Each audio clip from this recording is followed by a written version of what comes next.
Hello दोस्तों, आज की वीडियो आपके लिए बहुत ही ज़्यादा यूज़फुल होने वाली है। वीडियो को बिल्कुल भी स्किप करके मत देखिएगा। आज की इस वीडियो में मैं आपके साथ में प्लाजो पैंट की कटिंग बहुत ही इजी तरीके से बताने वाली हूँ। अगर आपने इस वीडियो को देख लिया तो आप किसी भी साइज़ में प्लाजो पैंट को बहुत ही सिंपल तरीके से आप बना लेंगे। तो प्लाजो पैंट बनाने के लिए आपको 2 से 2.25 मीटर फैब्रिक की ज़रूरत होती है। अगर आपका साइज़ छोटा है प्लाजो पैंट का तो 2 मीटर फैब्रिक में बन जाएगी। अगर आपका साइज़ बड़ा है तो आप 2.25 मीटर फैब्रिक भी ले सकते हैं। तो सबसे पहले मैंने कपड़े को फोल्ड कर लिया कन्नी वाली साइड। इस तरीके से आपको कपड़े को फोल्ड कर लेना है। इस वीडियो में आपको प्लाजो पैंट बनाते वक्त कितने नाप की जरूरत होती है ये भी मैं आपके साथ शेयर करूंगी। तो जब भी आप प्लाजो पैंट बनाएं तो आपको कमर का नाप लेना है, हिप का नाप लेना है, जितने आपके प्लाजो पैंट की लंबाई है उसका नाप लेना और एक मोरी का नाप लेना है। तो यहाँ पे हमारी कमर 36 इंच है, हिप हमारे 42 इंच है, प्लाजो पैंट की जो लंबाई है वो 37 इंच है और मोरी यहाँ पे हम 8 इंच की रखेंगे। तो इस तरीके से मैंने लिख के भाई रख लिया है। सबसे पहले हम यहाँ पे कपड़े को इकसार करेंगे। इकसार करने के बाद में जो हमने लाइन अप की है यहाँ से हम कटिंग कर लेंगे। इस तरीके से कपड़े को आपको इकसार कर लेना है। इसके बाद में आपको जितना कपड़ा फोल्ड करने के लिए आपको प्लाजो पैंट में लेना है उसकी हम मार्किंग करेंगे। तो यहाँ पे मैंने 2.5 इंच कपड़ा भाई फोल्ड करने के लिए लिया है। लाइन को हम सीधा कर लेंगे। आप 2 इंच भी ले सकते हैं और आप 3 इंच भी ले सकते हैं। अब आपको जहाँ पे हमने लाइन खींची है, जहाँ पे हमारी तैयार वाली लाइन है, जहाँ पे हमने 2.5 इंच लिया है, आपको यहाँ से तैयार की मार्किंग करनी है। जितना आपका प्लाजो पैंट है, हमारा 37 इंच लंबाई, आपकी भाई 36-35 कुछ भी हो सकती है, उसमें आपको 1 इंच कम करना है। ऊपर की साइड हम 1 इंच की बेल्ट लगाएंगे। तो 37 में हमने 1 इंच कम किया तो 36 इंच पे हम यहाँ पे मार्क करेंगे। इस तरीके से मार्क करना है और लाइन को आपको सीधा कर लेना है। अपने साइज के अकॉर्डिंग उसमें 1 माइनस करके आपको लंबाई की मार्किंग करनी है। ऊपर वाली साइड हम यहाँ पे बेल्ट अटैच करेंगे 1 इंच की। अब जो ये हमारी कन्नी है, इधर से मैं मार्किंग करने से पहले कन्नी वाले पार्ट को अलग कर लेती हूँ, उसके बाद में हम मार्किंग करेंगे। तो इस तरीके से मैंने यहाँ पे मार्क करेंगे कन्नी वाले पार्ट पे और इसको हम कट कर लेंगे। वीडियो को बिल्कुल ध्यान से देखना है। जैसे मैं आपको मार्किंग बता रही हूँ उसी तरीके से आपको मार्क करना है और आप किसी भी साइज में बहुत आसानी के साथ में आप कटिंग कर लेंगे। तो अब आपको हिप लेना है। हिप हमारे यहाँ पे 42 इंच है। हिप का चौथा हिस्सा होता है 10.5 इंच। इसमें हम 1 इंच प्लस करेंगे, यानी कि टोटल हुआ 11.5 इंच। तो कमर का निशान 11.5 इंच पे लेंगे। जितने इंच की हमने कमर ली 11.5 इंच, उतना ही हमें आसन लेना है। अब यहाँ पे हम 11.5 इंच पे आसन की मार्किंग करेंगे। यहाँ पे 11.5 इंच पे मार्क करेंगे। अब ओपन वाली जो साइड है हमारी कमर हिप वाली, यहाँ पे भी हमने 11.5 इंच पे मार्क किया है और लाइन को हम सीधा कर लेंगे, यानी कि एक बॉक्स तैयार कर रहे हैं। यहाँ पे इस तरीके से लाइन करेंगे। अब जो आसन वाली मार्किंग की थी, अब यहाँ से भी हम आसन वाली मार्किंग को भी मिला लेंगे। अब क्रोच एरिया बनाने के लिए हमें कितनी लंबाई लेनी है, यहाँ पे मैं 3 इंच ले रही हूँ। अगर आपका साइज छोटा है, 40 से नीचे अगर हिप साइज है तो आपको 2.5 इंच लेना है। 40 से 46 तक अगर आपका हिप साइज है तो यहाँ पे हम 3 इंच की मार्किंग करेंगे। आसन की गोलाई देने के लिए मैंने कॉर्नर से 1.5 इंच लिया है और यहाँ पे जो आसन वाली लंबाई वाली मार्किंग यहाँ पे मैंने 3 इंच पे मार्क किया है। अब यहाँ से हम आसन में गोलाई देंगे। जब आप इस तरीके से मार्किंग करेंगे तो आपके आसन की गोलाई बहुत ही परफेक्ट हो जाएगी। तो इस तरीके से आपको मार्क कर लेना है।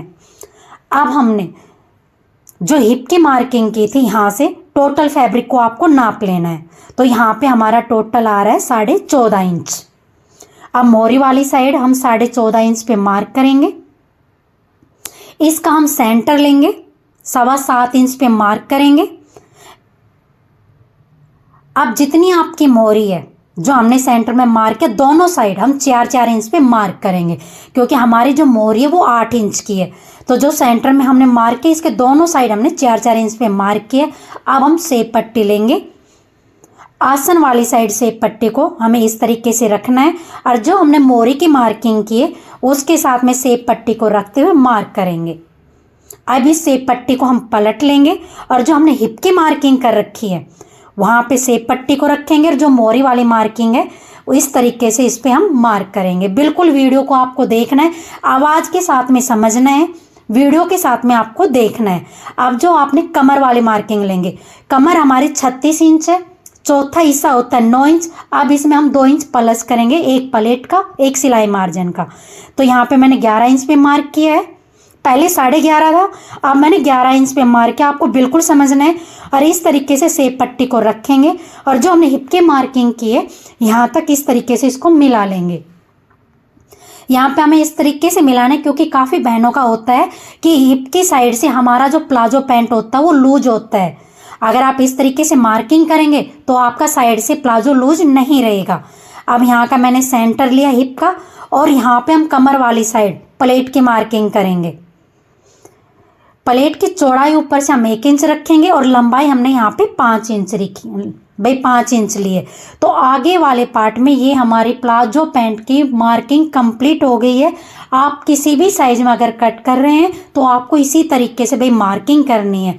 अब हम इसकी कटिंग कर लेंगे। अगर आपको वीडियो भाई यूज़फुल लग रही हो, आपको समझ में आ रहा हो तो वीडियो को लाइक ज़रूर कीजिएगा, शेयर करना। जो भी बहन सिलाई करते हैं उनके पास आप शेयर कर सकते हैं।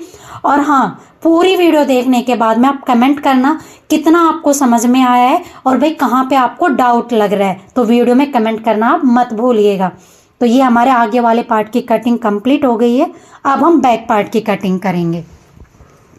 अब यहाँ पे जो पीछे की साइड हमारा फैब्रिक बच रहा है इसको हम फोल्ड करके रखेंगे। इस तरीके से आपको फोल्ड कर लेना है और जो आगे वाला पार्ट हमने कट किया था वो हम बैक वाले पार्ट के ऊपर रखेंगे, कटिंग करेंगे। अब आपको बिल्कुल ध्यान से देखना है क्योंकि जो भी हम मार्जिन लेते हैं वो हम बैक वाले पार्ट में लेते हैं।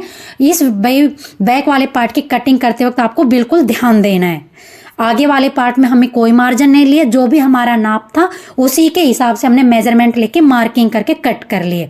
बैक वाले पार्ट में हम मार्जिन लेंगे तो इस तरीके से आगे वाले पार्ट को बैक पार्ट पे रखेंगे। अब कमर वाली साइड हम 2 इंच बढ़ा कर लेते हैं। हम हर साइज में चौड़ाई में भी हमने 2 इंच पे मार्क करना है।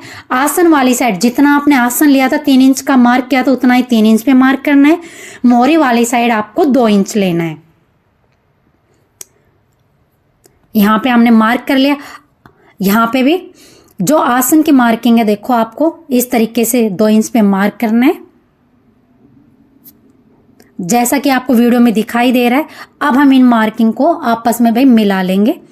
जैसे हमने आगे वाले पार्ट में आसन की गोलाई दी थी उसी तरीके से इसमें भी गोलाई की मार्किंग करेंगे। बैक वाले पार्ट को ऊपर वाली साइड 2 इंच मैंने एक्स्ट्रा लिया है। अब जो हमने बैक वाले पार्ट में 2 इंच ऊपर की तरफ एक्स्ट्रा लिया उसको तिरछा मिलाएंगे हम हिप वाली साइड। यहां से आसन की हम गोलाई देंगे। अब हम सेप पट्टी को आसन वाली साइड रखेंगे और जो मोहरी वाली साइड हमने मार्किंग की इसके साथ में सेप पट्टी को रखेंगे और मार्किंग करेंगे। हर साइज में अगर आप कटिंग करें तो आपको इसी तरीके से भाई मार्किंग करनी है। अब हमने जो मार्किंग की है उसी के ऊपर से कटिंग कर लेंगे और आपको आगे बिल्कुल ध्यान से देखना है। अगर आपके आसन में खिंचाव आता है या आप जब सिलाई करते हो और सेंटर की सिलाई लगाते हैं आपके पार्ट छोटे बड़े हो जाते हैं तो आपको इस पार्ट को बहुत ध्यान से देखना है कि भाई हमें किस तरीके से कटिंग करनी है। अब हमारे आगे और पीछे दोनों पार्ट कट हो गए। कट करने के बाद में आपको आगे और पीछे दोनों पार्ट के आसन को मिलाकर रखना है। यहाँ पे मैंने दोनों पार्ट के आसन को मिला लिया। मोहरी वाली साइड भी आपको मिलाकर रखना है और आसन वाली साइड भी आपको मिलाकर रखना है। तो भाई थोड़ी सी वीडियो यहाँ पे दिखाई नहीं दे रही है। मोहरी वाली साइड अगर हमारा पार्ट छोटा बड़ा आ रहा है तो उसको हमें कट करना है।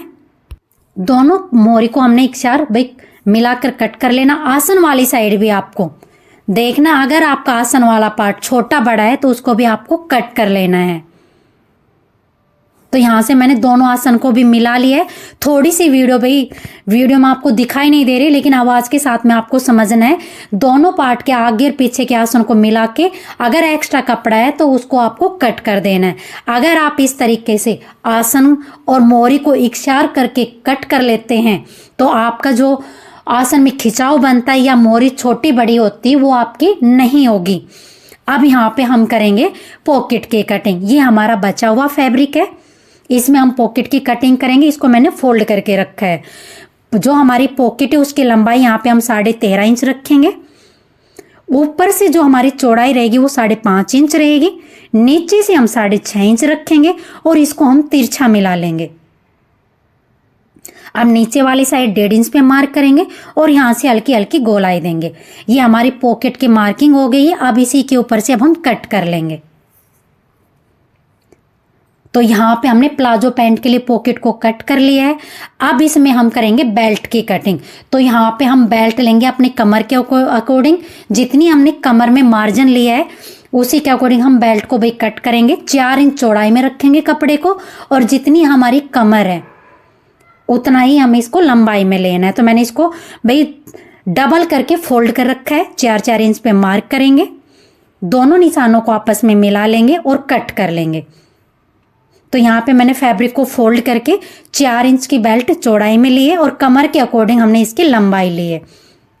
अब इसको ओपन करेंगे और सेंटर से इसको हम कट कर देंगे। तो यहाँ पे आप देख सकते हो हमारे प्लाजो पैंट की मैंने डिटेल में आपको भाई कटिंग बताई है। अगर आपको वीडियो यूजफुल लगे, अगर बताने का तरीका आपको अच्छा लगा हो तो वीडियो को लाइक कीजिएगा। चैनल को अगर सब्सक्राइब नहीं किया तो सब्सक्राइब कीजिएगा। वीडियो आपको भाई कैसी लगी कमेंट करके ज़रूर बताइएगा कि भाई मेरा बताने का तरीका आपको कैसा लगा। अगर आप कहीं भी अगर सूट कटिंग करने में या कोई किसी भी सिलाई से रिलेटेड वीडियो में आपको डाउट रहता है तो आप कमेंट कीजिएगा। अगली वीडियो मैं आपके भाई पसंद के अकॉर्डिंग बनाऊंगी। तो यहाँ पे हमारी कटिंग कंप्लीट हो गई है। वीडियो को लाइक करें, शेयर करें, चैनल को सब्सक्राइब करें और भाई वीडियो अगर आपको नोटिफिकेशन चाहिए हर वीडियो का तो बेल आइकन को दबा दीजिएगा। हाइप का बटन है, हाइप